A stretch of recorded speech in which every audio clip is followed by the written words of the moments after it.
సత్ప్రవర్తన లేక మాదిరికరమైన. మన నేటి ధ్యానాంశము చదవబడినటువంటి వాక్య భాగములో మనం చూస్తున్నాం కదా. 12వ వచనములో వారి మధ్యను మంచి ప్రవర్తన గలవారై ఉండవలనని మిమ్మును బతిమాలు కొనుచున్నాను. ప్రాధేయపడుతున్నాడట.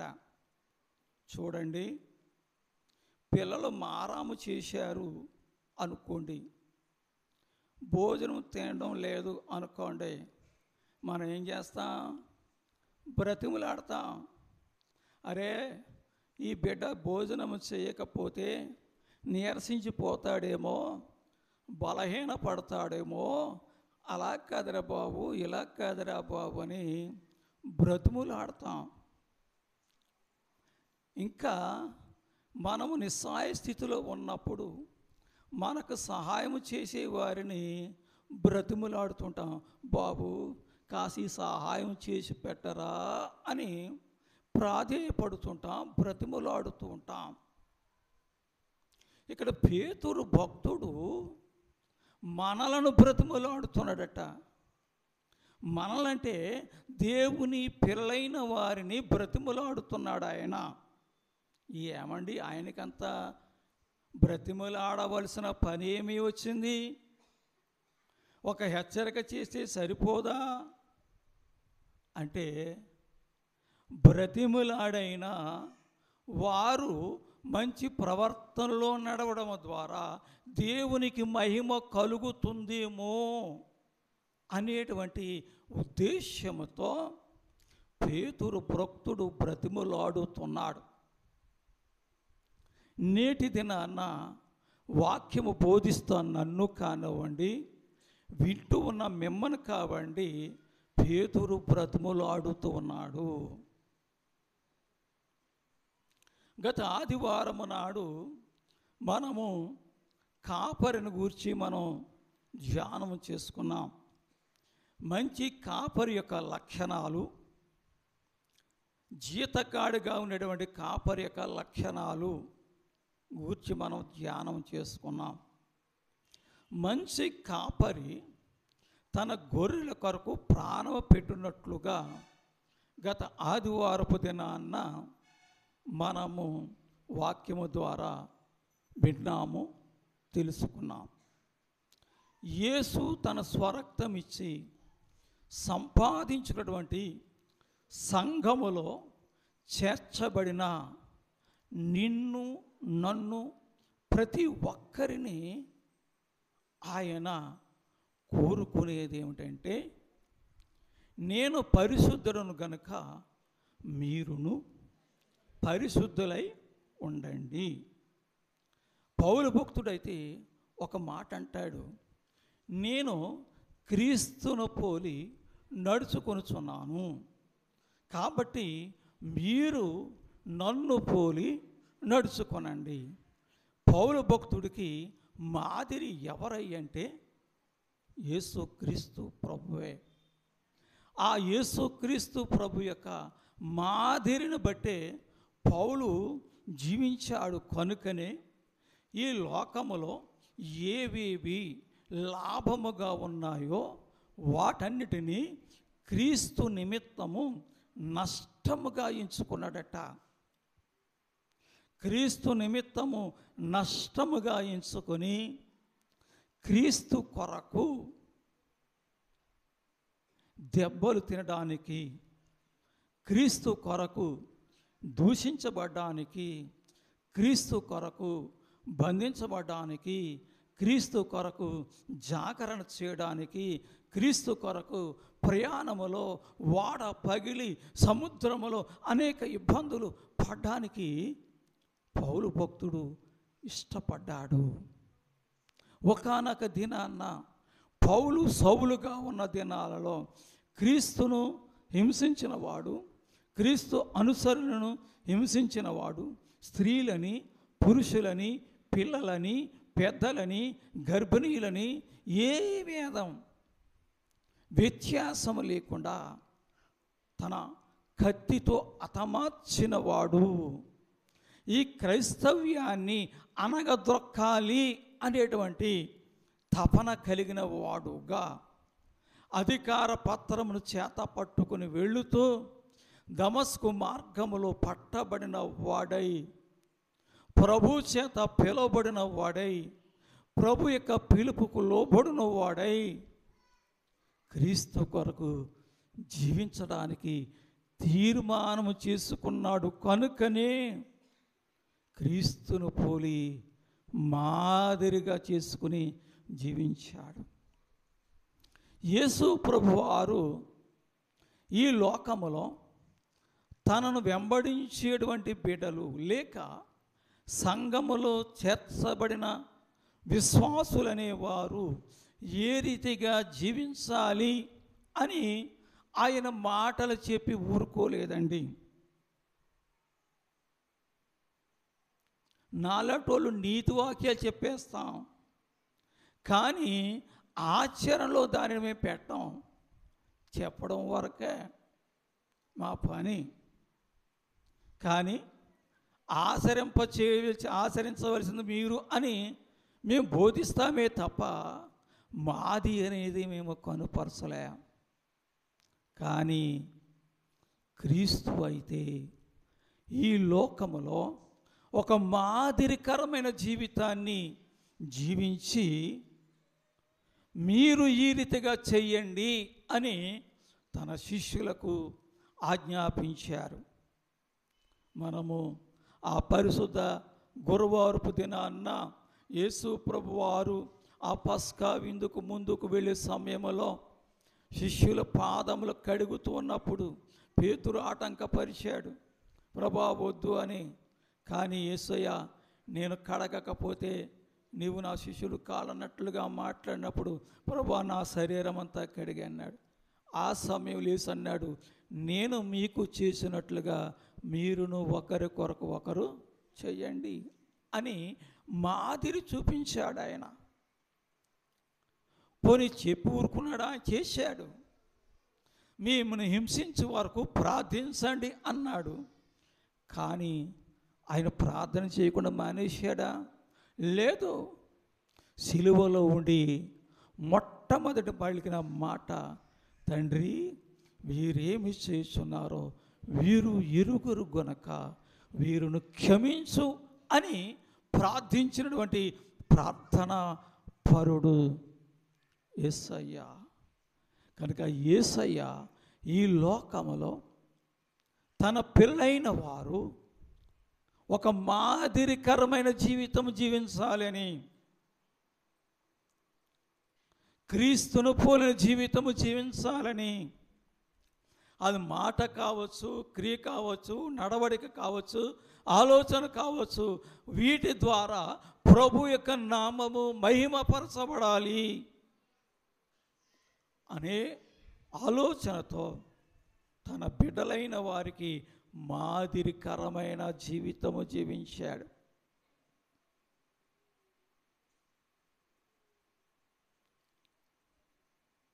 మందిరానికి వచ్చే ప్రతివాడు క్రైస్తవుడు కాదు. బైబిల్ చేత పట్టుకున్న ప్రతి ఒక్కడు కూడా భక్తుడు కాదు. బాప్తిసం పొందినంత మాత్రాన దేవుని రాజ్యానికి వారసుడు కాదు. ఎవరైతే క్రీస్తును పోలి జీవిస్తాడో వాడే క్రైస్తవుడు.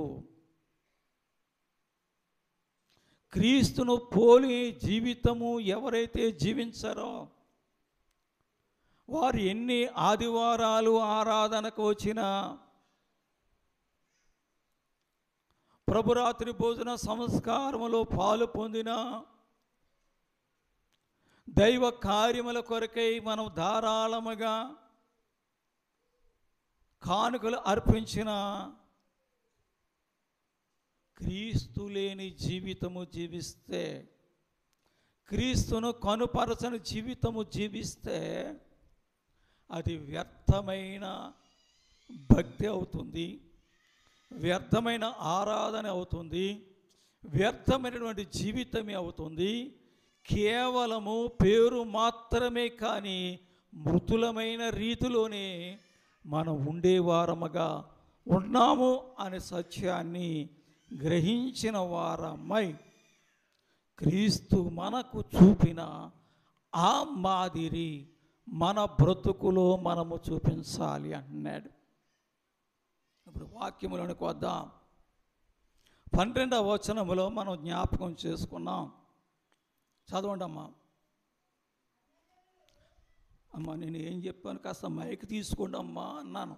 అన్యజనులు మిమ్మును ఏ విషయంలో దుర్మార్గులని దూషింతురు. అమ్మమ్మ వెళ్ళిపోకండి, మరి జాగ్రత్తగా వెళ్ళాలి మరి.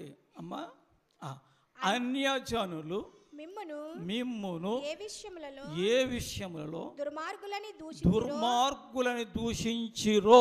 ఆగమ, అన్యజనులు అంటే ఎవరమ్మా? క్రీస్తును ఎరుగని వారు అన్యజనాంగం అనగా లోకానుసారమైన జీవితము జీవించేవారు అన్యజనాంగము.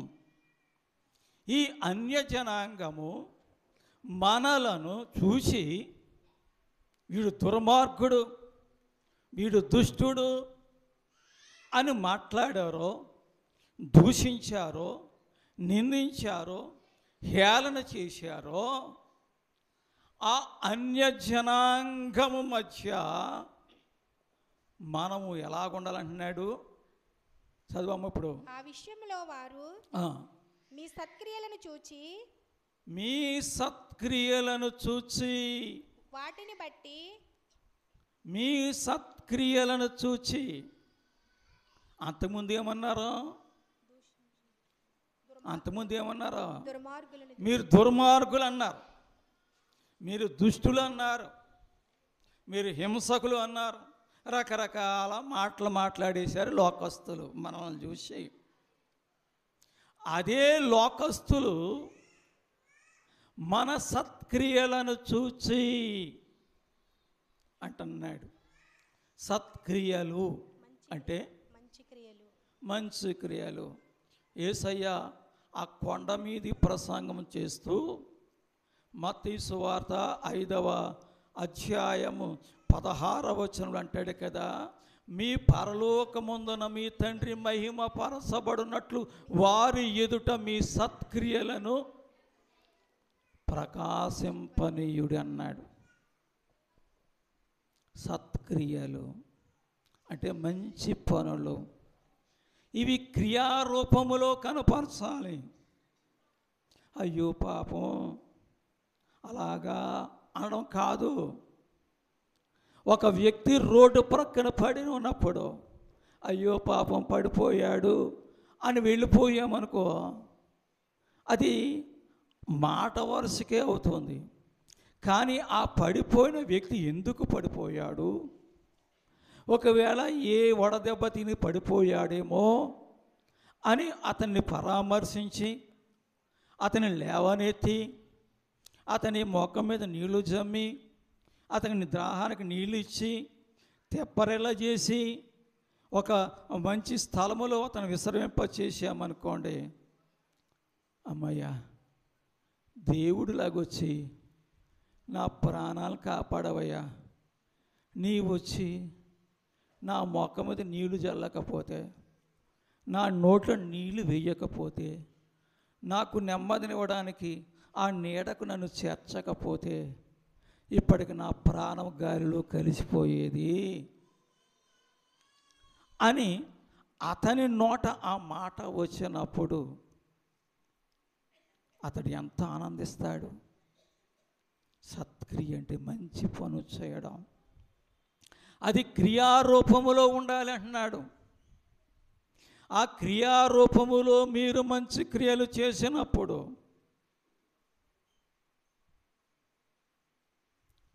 మీ సత్ప్రవర్తన చూసి ఏ అన్యజనాంగమును దూషించారో ఆ అన్యజనాంగము మీ మంచి క్రియలు, మీ నీతి క్రియలు, మీ సత్ప్రవర్తన, మీ మాదిరిని చూసి పరలోకమందున్న తండ్రికి ఏమవుతుందట?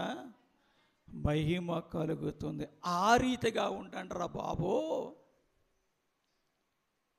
పేరుకు తగిన రీతిలో మీరు జీవించండి. క్రైస్తవుడు అంటే ప్రేమ కలిగిన వాడు, క్రైస్తవుడు అంటే జాలి కలిగిన వాడు, క్రైస్తవుడు అంటే సేద తీర్చేవాడు, క్రైస్తవుడు అంటే ఆదరించేవాడు, క్రైస్తవుడు అంటే సహాయం చేసేవాడు, క్రైస్తవుడు అంటే నెమ్మది కలిగిన జీవితాన్ని జీవించేవాడు, క్రైస్తవుడు అంటే వెలుగులో చీకటిలో ఉన్న వారికి వెలుగును చూపించేవాడు. ఇట్టి రీతిగా మీరు జీవించండి అని పౌలు భక్తుడు తన 2 కరములు జోడించి బ్రతుములాడుతూ వ్రాస్తున్న మాట. ఇప్పుడు 11వ వచనంకి రా అమ్మా, 11వ వచనం రా. ప్రియులారా, మీరు పరదేశులను యాత్రికులనై ఉన్నారు గనుక ఆత్మకు విరోధముగా పోరాడు శరీర ఆశలను విసర్జించండి అన్నాడు ఆయన. అన్యజనాంగం మనం ఏ విషయంలో దుర్మార్గులను దూషించారో ఆ అన్యజనాంగం మన సత్ప్రవర్తన చూసి, మన మాదిరికరమైన జీవితాన్ని చూసి పరలోకమందున తండ్రి మహిమ పరచబడాలి అంటే మనము చేయవలసిన పని ఒకటి ఉంది. మీ శరీర ఆశలను విసర్జించండి. మనం ఎవరమట? పరదేశులము. ఎవరమ్మా? పరదేశం పాడుకుంటాం కదా, ఏమని పాడుకుంటాం? పరదేశులము ప్రియులారా.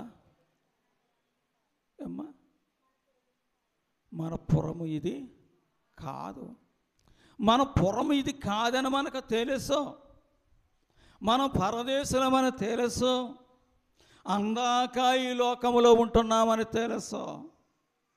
కానీ శాశ్వతము కానటువంటి ఈ లోకములో జీవిస్తున్న మనము యాత్రికులముగా ఉన్నాం, పరదేశులుగా ఉన్నాం.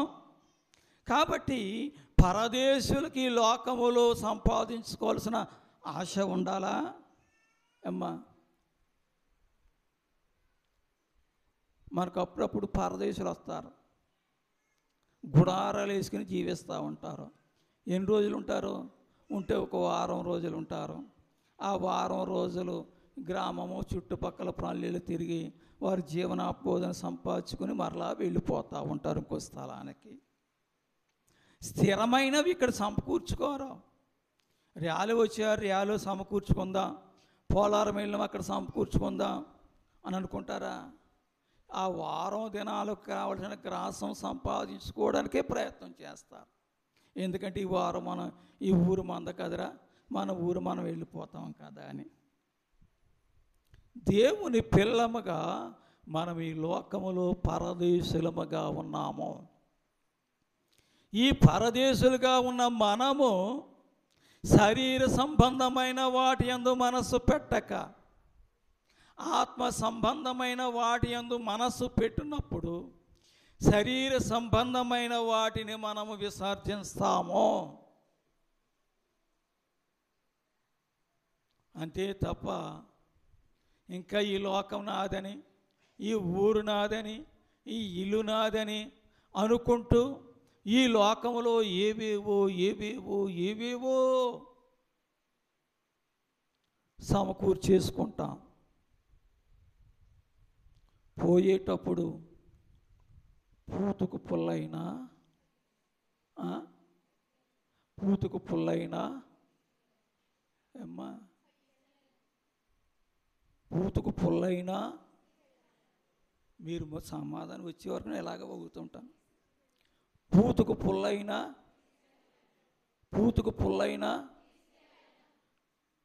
ఎక్కడిది అక్కడ ఇడిచిపెట్టేస్తాం. ఈ జీవితము స్వల్పకాలమని ఎరిగి అది నాది ఇది నాది అని తాపత్రయపడిపోతూ ఉంటాం.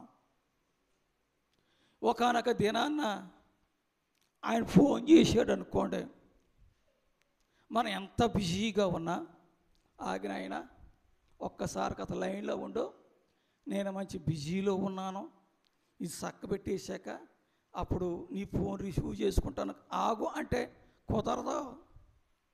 నువ్వు ఎంత బిజీలో ఉన్నా, ఎంత హడావుడిలో ఉన్నా, ఎంత టెన్షన్లో ఉన్నా ఆయన ఫోన్ చేయగానే కనీసం భార్యకు కూడా టాటా చెప్పాం, అరే బాబు పలానా వాళ్ళకి నేను అప్పు ఇవ్వాలరా, ఆ అప్పు తీర్చానని కూడా చెప్పాం. ఏం చేయాలి? ఫోన్ వచ్చినా వెంటనే వెళ్ళిపోవాలి కాదా? మీరు తెలదేములే, నేను వెళ్ళిపోవాలి, అది నా పరిస్థితి. అమ్మా, లోకము శాశ్వతము కాదు. మీరు పరదేశులను ఏమంటున్నాడు? ప్రియులారా, మీరు పరదేశులను యాత్రికులు ఉన్నారు కనుక ఆత్మకు విరోధముగా పోరాడు శరీర ఆశలను విసర్జించండి. ఆత్మ ఎక్కడ ఉందమ్మా? ఆత్మ ఎక్కడ ఉంది? ఆత్మకు విరోధముగా పోరాడు శరీరాశలు అంటున్నాడు. ఆత్మ ఎక్కడ ఉంది? ఆత్మకు శరీరానికి నిత్యము పాకిస్తాను భారతదేశానికి పోరాటంలాగా ఉందంట. అమ్మా, ఇది మట్టి ఘటము. ఈ మట్టి ఘటములో దేవుడు మన నాసికారంధ్రముల గుండగా జీవవాయువును వదగా జీవాత్మ ఆయనో. ఇప్పుడు మనలో ఉన్నది ఏంటంటే ఆత్మ. ఈ ఆత్మను బట్టే మనము జీవించగలుగుతున్నాం.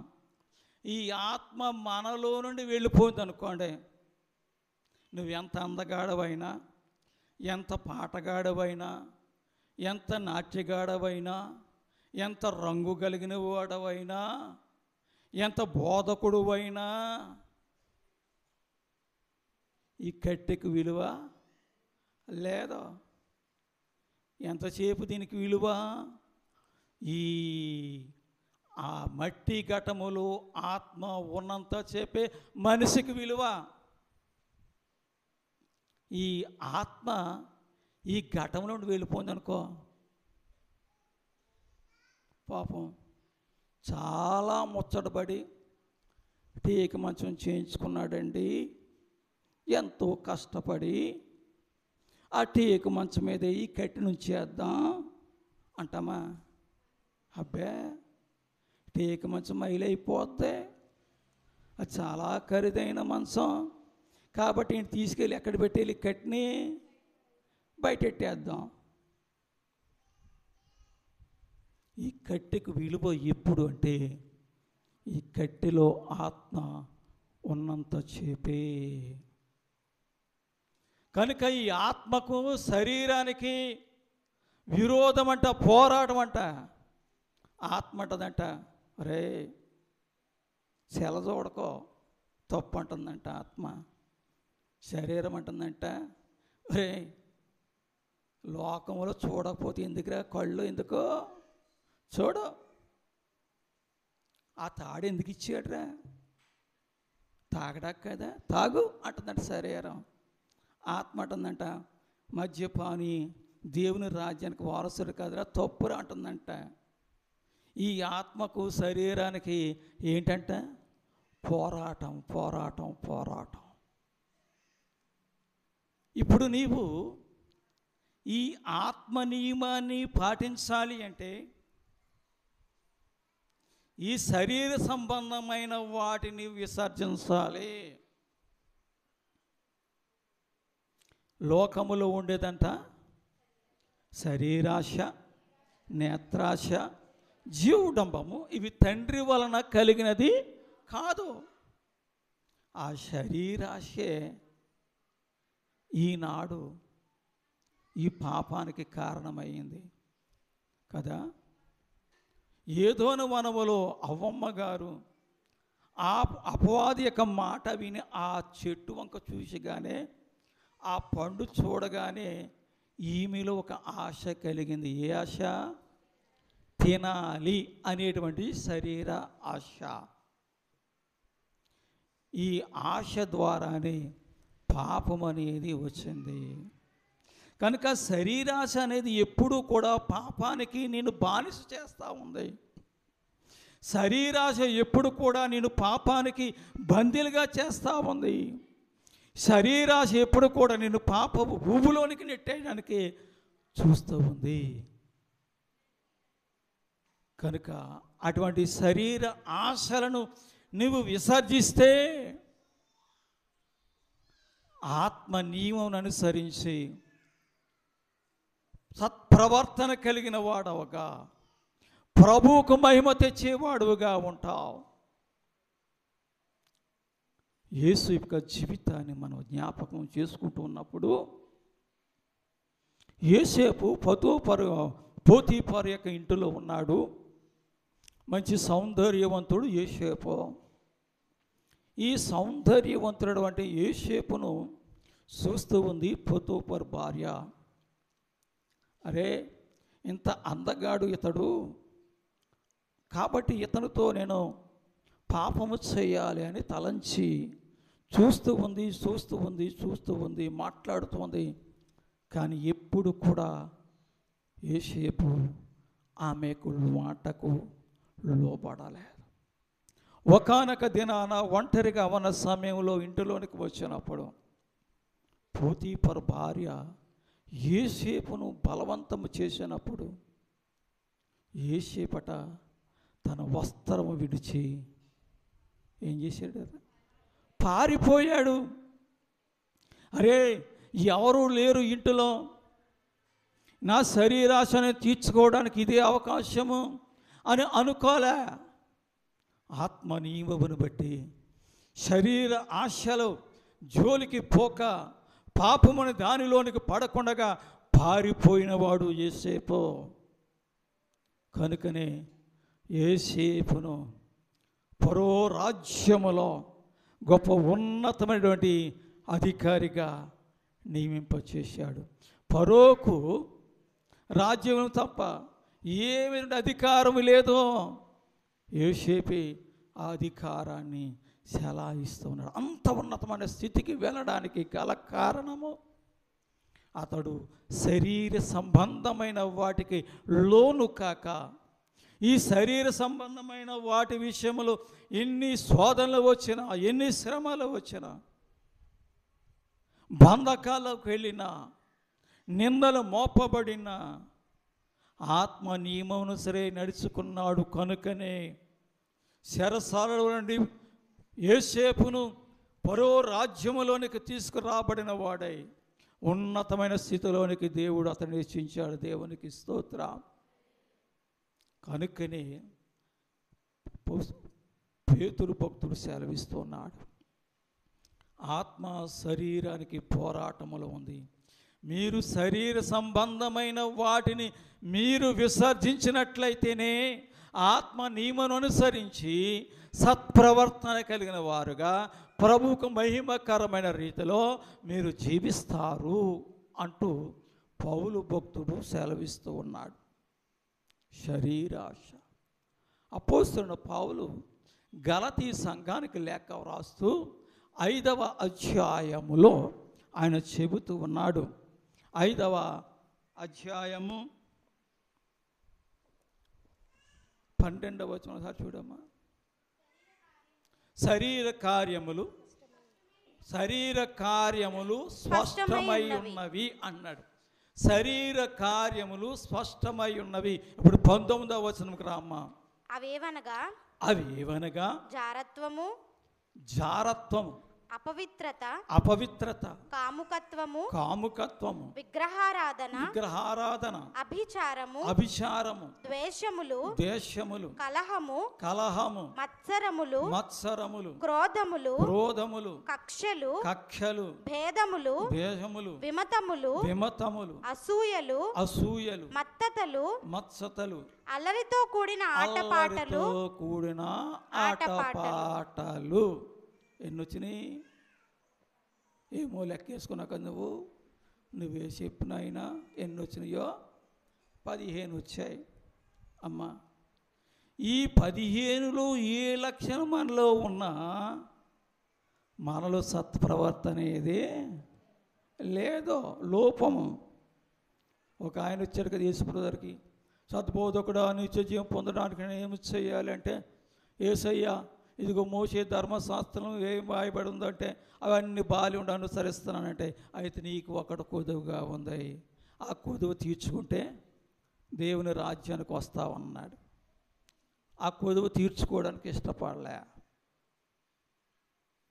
ఈ 15 లక్షణాల్లో ఏ ఒక్క లక్షణం మనలో ఉన్నా మనం శరీరానుసారమైన రీతిలోనే జీవిస్తున్నాం. కనుకనే మనల్ని బట్టి ప్రభు యొక్క నామము అన్య జనాంగ మధ్య దూషించబడే రీతిలో ఉంటుంది.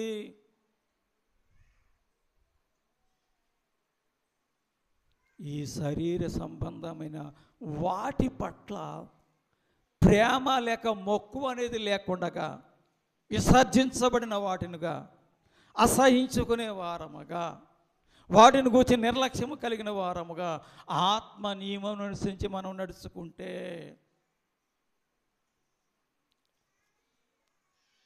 దేవునికి మహిమకరమైన రీతిలో మనము జీవించగలము అని పేతురు భక్తుడి ద్వారా పరిశుద్ధ ఆత్మదేవుడు మనకు సెలవిస్తున్నాడు. అందుకనే వీటిని మీరు విసర్జించి సత్ప్రవర్తన కలిగి ఉండాలని నేను మిమ్మను బ్రతిములాడుతున్నాను అంటున్నాడు పేతురు భక్తుడు.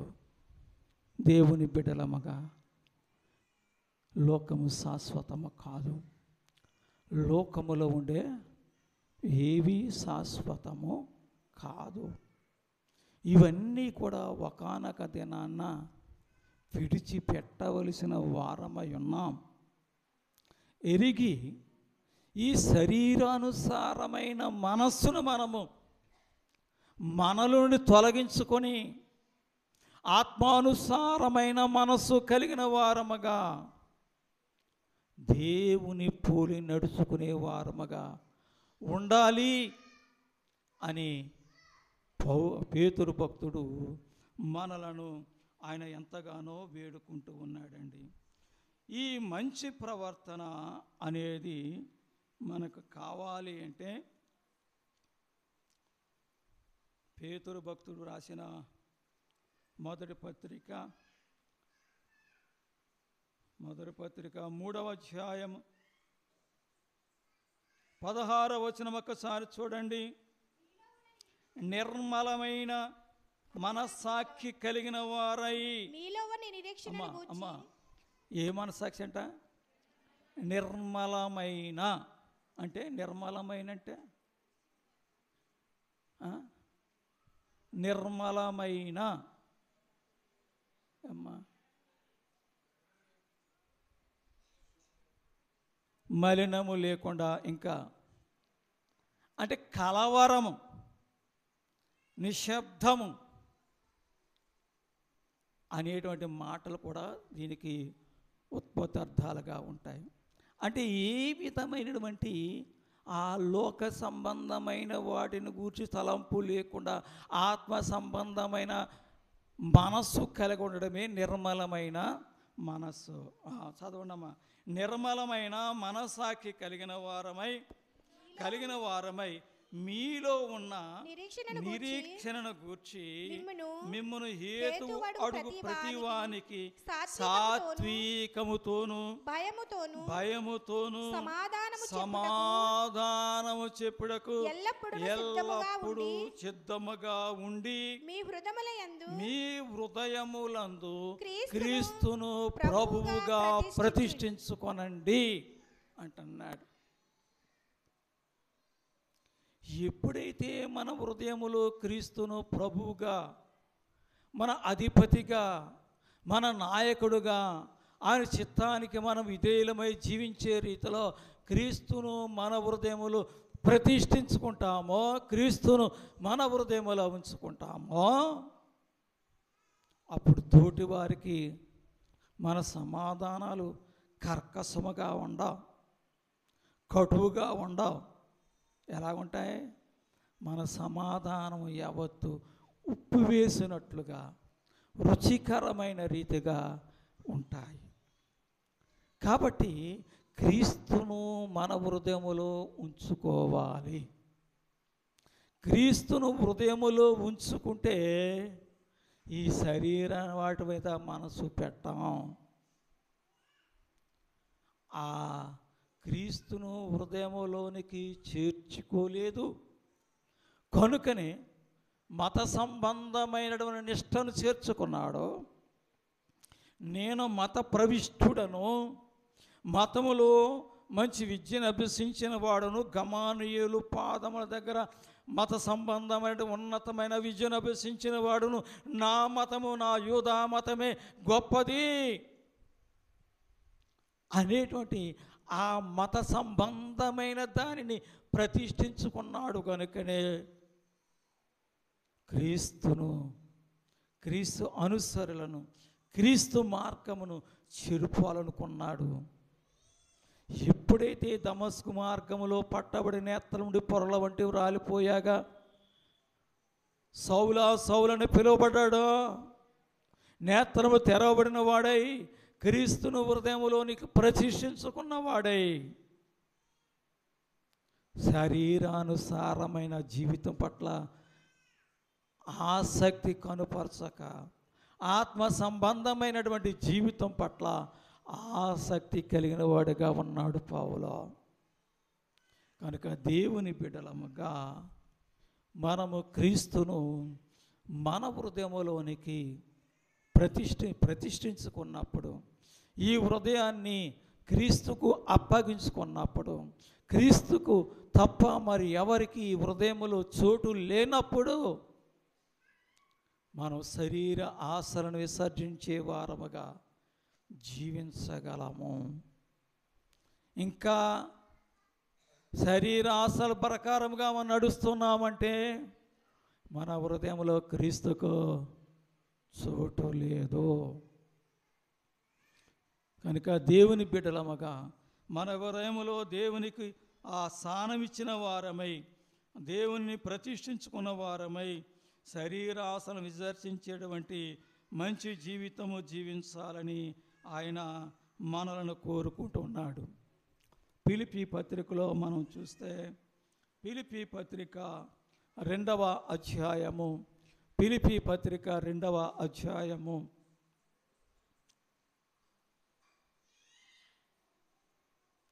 14-15 వచనాలు. మీరు మూర్ఖమైన వక్రజనము మధ్య నిరపరాధులు గాను నిష్కలంకులుగాను దేవుని కుమారులగునట్లు సనుగులను సంశయములను మాని సమస్త కార్యములు చేయుడి. ఆత్మ నియమమును అనుసరించేవాడు సనుగుడు అనేది ఉండదు. ఆ సనుగుడు వ్యాధిని బట్టే ఐగుప్తులో బయలుదేరినటువంటి ఇశ్రాయేలు ప్రజలు ఆ వాగ్దాన పురానికి చేరలేకపోయారు, అరణ్యములో రాలిపోయారు. దేనిని బట్టి? సనుగుడు. ఎవరికి?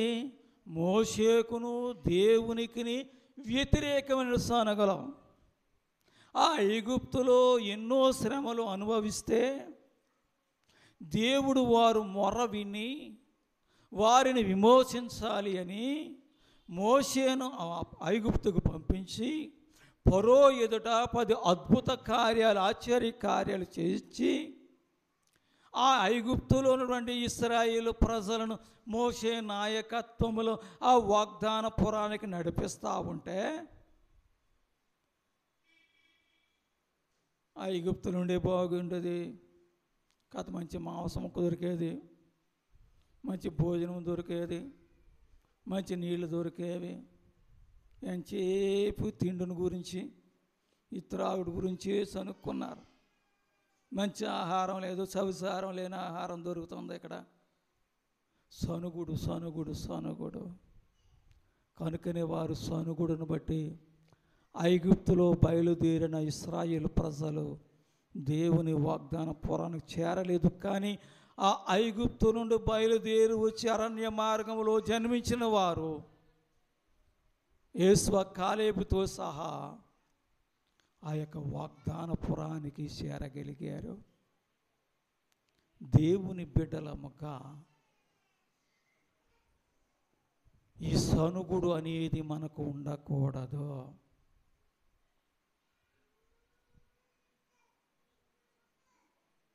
పైకి మాట్లాడరు. సనుగుడు ఎలాగుంటుంది? పైకి మాట్లాడరు, లోపల లోపల లోపల లోపలే సనుగుడు. ఈ లోపల లోపల లోపల లోపల తుడిచేద్దన్నమాట. అది క్యాన్సర్ పుండు లాంటిది సనుగుడు.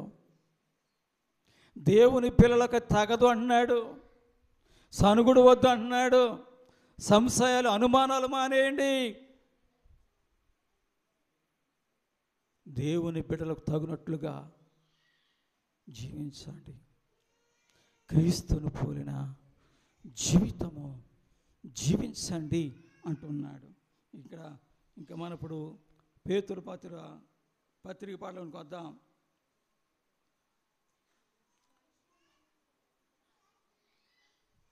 13వ వచనం. మనుషులు నియమించు ప్రతి కట్టడకును ప్రభు నిమిత్తము లోబడి ఉండండి. ప్రతి కట్టడానికి, సంఘ నియమానికి, సమాజం యొక్క కట్టుబాటుకి దేవుని బిడ్డలమ్మగా మనం ఏం చేయాలట? లోబడి ఉండండి. అందుకనే కదా, మీరు నెమ్మదిగాను సుఖముగాను బ్రతుకు నిమిత్తము రాజుల కొరకును అధికారుల కొరకును ప్రార్థన చేయండి. దేవుని బిడ్డలమ్మగా మనము చేయవలసింది లోబడుట.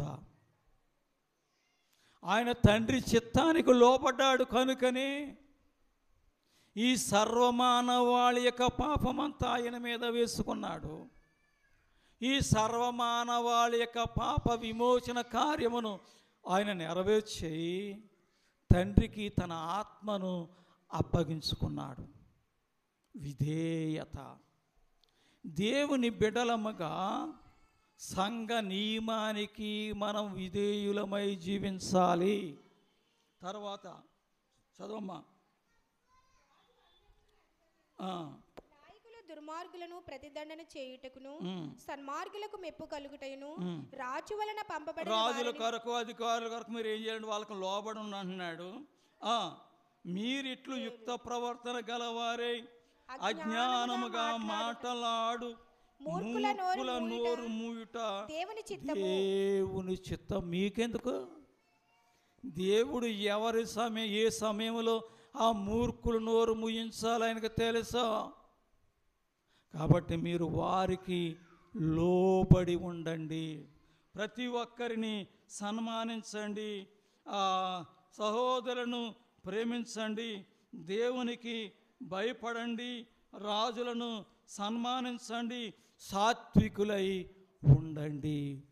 ఈ లక్షణాలు కలగడం ద్వారా అన్యజనులు మిమ్మును ఏ విషయాలు దుర్మార్గులను దూషించారో ఈ సత్ప్రవర్తన కలిగిన ఈ క్రియల ద్వారా పరలోకమందున్న తండ్రికి ఏమవుతుంది? మహిమ కలుగున్నట్లుగా ఏ అన్యజనాంగం మిమ్మల్ని దూషించారో మిమ్మును బట్టి, మీ క్రియలను బట్టి, మీ ప్రవర్తనను బట్టి ఆయనను మహిమపరిచేవారుగా మీరు ఉండాలి అని ఆయన సెలవిస్తూ ఉన్నాడు. సువార్త పాఠ్య భాగం మనం వద్దాం. సువార్త పాఠ్యభాగము యోహాను రాసిన సువార్త 16వ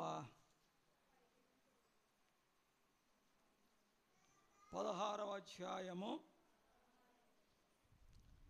23వ వచనం వరకు మనం చదువుకున్నాం.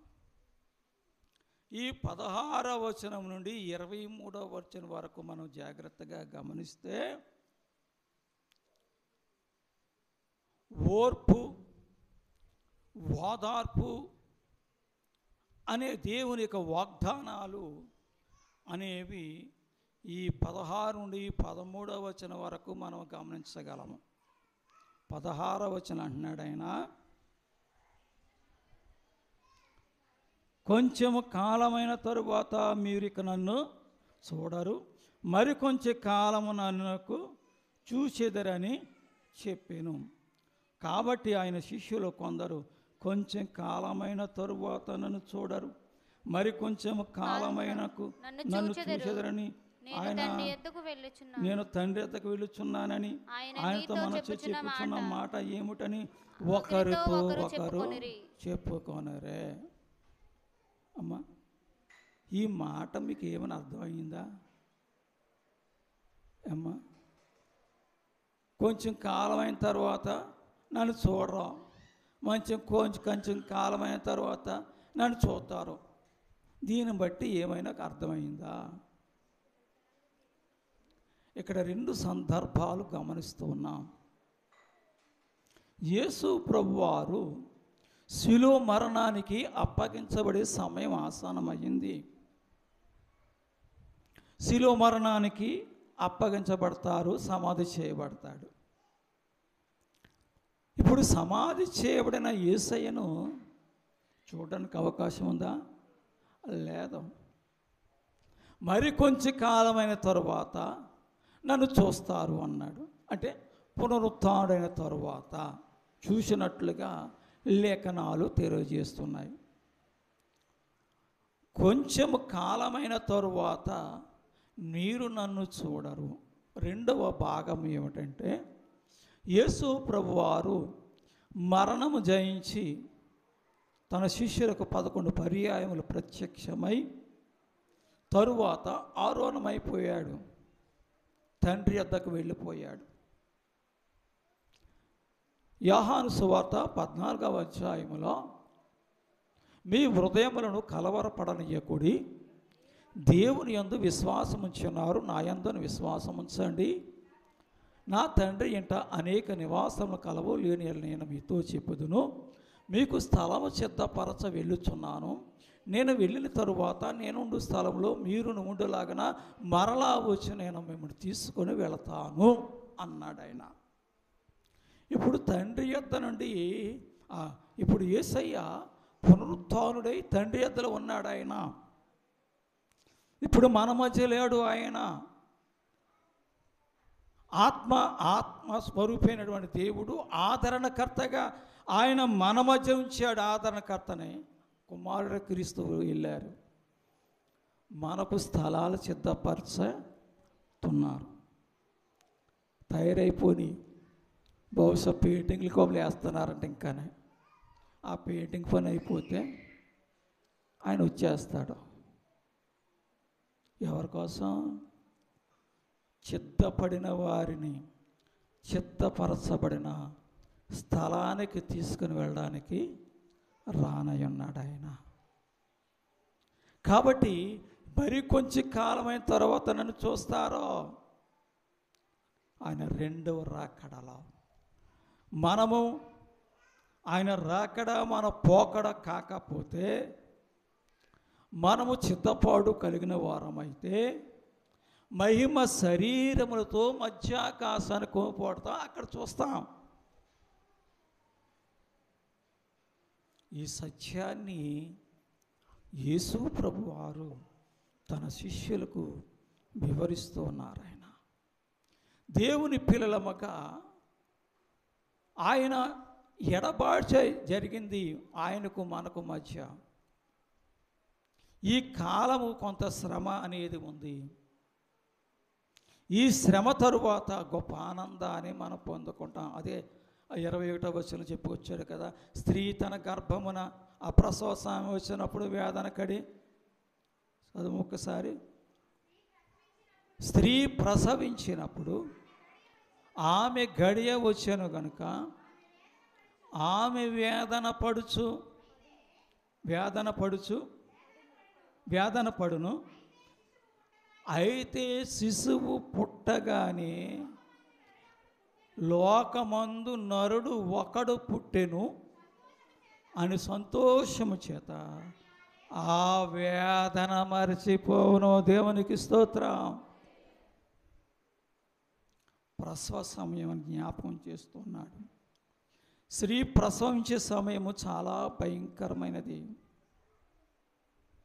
అది ఆ ప్రసవ వేదన అనుభవించిన స్త్రీకి తప్ప మరి ఏ మాతృమూర్తికి తెలియదు. అంత వేదన. ఒక శిశువును జన్మింపచేయడానికి ఆ స్త్రీ పడే వేదన, బాధ అటువంటిది. ఇంత బాధ 9 మాసాల కడుపులోగా పెంచి, ఇంత బాధపడి పెంచి పెద్దోడు చేసి పెళ్లి చేస్తే తనడానికి కాలెత్తోడు ఒకడు, అమ్మకు కూడెట్టినోడు ఒకడు. ఈ రీతిగా ఈనాడు తల్లులను విసర్జించేవారుగా తయారైపోతున్నారు. రేపు మంద కూడా అదే పరిస్థితి అనేటువంటి విషయాన్ని ఏ ఒక్క వ్యక్తి గమనించడంలా. అలాగే ఎరిగిన వ్యక్తి ఏ తల్లిని తండ్రిని దూషించడు, తన్నడు, తిండి పెట్టక మానడు. అందుకనే వాక్యం సెలవిస్తుంది, నువ్వు దీర్ఘాయుష్మంతున్నట్లు నీ తల్లిని తండ్రిని సన్మానించు. ముదిమిలో వాని నిర్లక్ష్యం చేయొద్దా.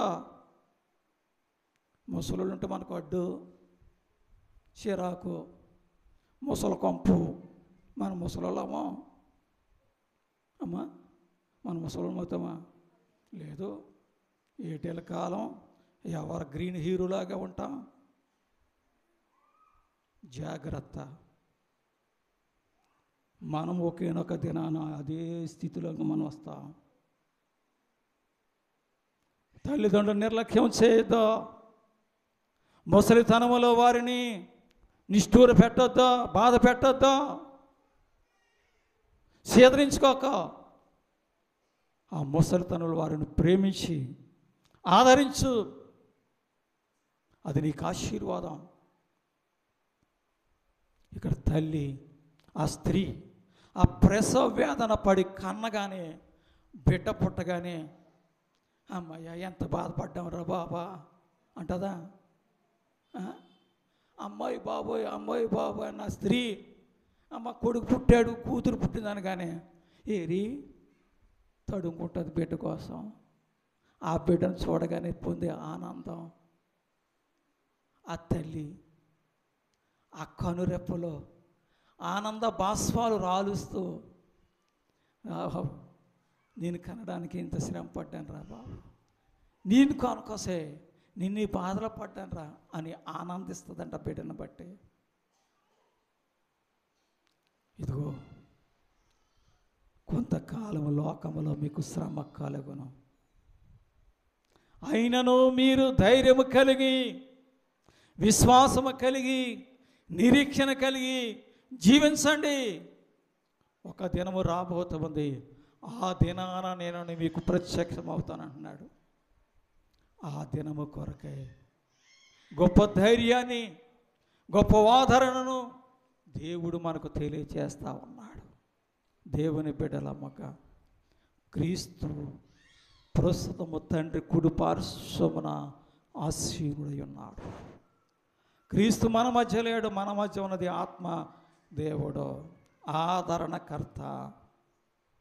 ఈ ఆదరణకర్త ఏం చేస్తాడు? నీతిని గూర్చి, తీర్పుని గూర్చి ఒప్పింప చేస్తూ ఆయన రాకడకు మనం సిద్ధపరుస్తూ ఉన్నాడు.